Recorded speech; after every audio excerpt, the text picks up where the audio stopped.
আসসালামু আলাইকুম ভাইয়া।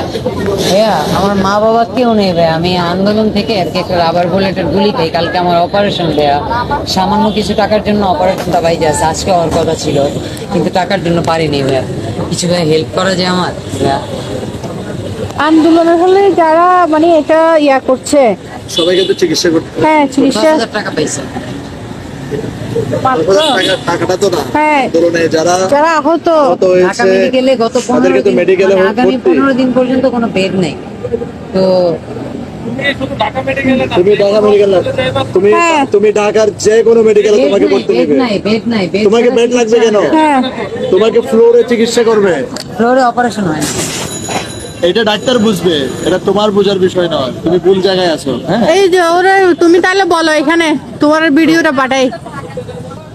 এই যে ছেলেটা যে আসলো, তোমার কি মনে হয় ছেলেটা আন্দোলনে আহত হয়েছে?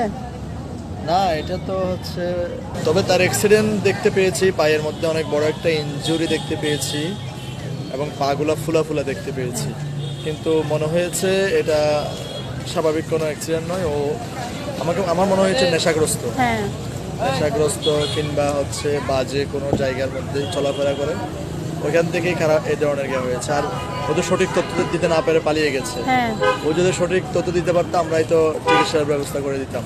ঢাকা মেডিকেল কিংবা যে কোনো মেডিকেলে তো তার চিকিৎসা হবে। এটা সম্পূর্ণ ভুয়া মনে হয়েছে আমার। হ্যাঁ আমারও তাই মনে হয়েছে।